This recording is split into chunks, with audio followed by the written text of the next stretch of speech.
राम परी राजा नहीं काहे सीता सीता परी सती नहीं काहे राम राम परी राजा नहीं काहे सीता सीता परी सती नहीं काहे राम राम परी राजा नहीं काहे सीता सीता परी सती नहीं बोल काहे राम राम परी राजा नहीं काहे सीता सीता परी सती नहीं काहे राम राम परी राजा नहीं काहे सीता सीता परी सती नहीं काहे राम राम परी राजा नहीं काहे सीता सीता परी सती नहीं लक्ष्मण पराए भाई जगते मिलिबे नहीं हनुमान परी भक्त गोटिरे गोटिए सेही काहे राम राम परी राजा नहीं काहे सीता सीता परी सती नहीं लक्ष्मण पराए भाई जगते मिलिबे नहीं हनुमान परी भक्त गोटिरे गोटिए सेही काहे राम राम परी राजा नहीं काहे सीता सीता परी सती नहीं हरे कृष्ण हरे अयोध्यारे मूढ़ मुन भव सिंधु पारी करी देवे प्रभु नारायण काहे राम राम परी राजा नहीं काहे सीता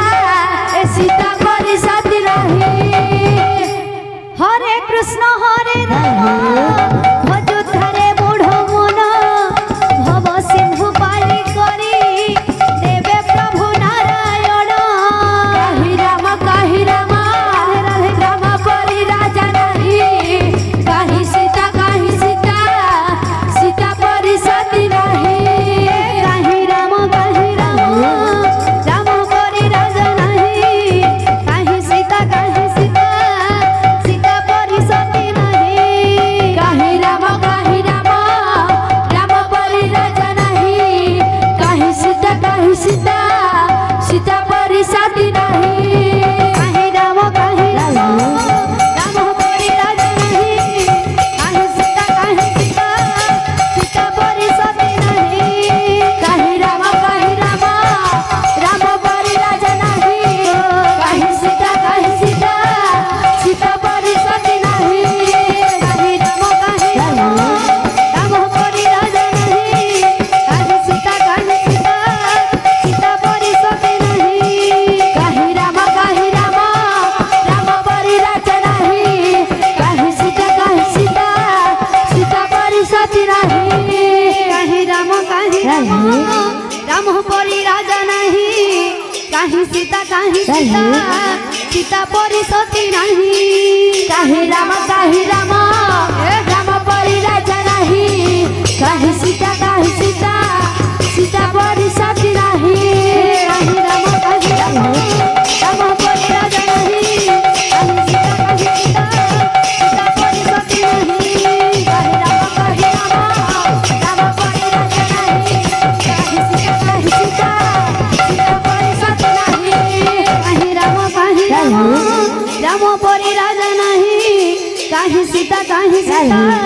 सीता परी सती नहीं काहे राम राम परी राजा नहीं काहे सीता सीता परी सती नहीं काहे राम राम परी राजा नहीं काहे सीता सीता परी सती नहीं काहे राम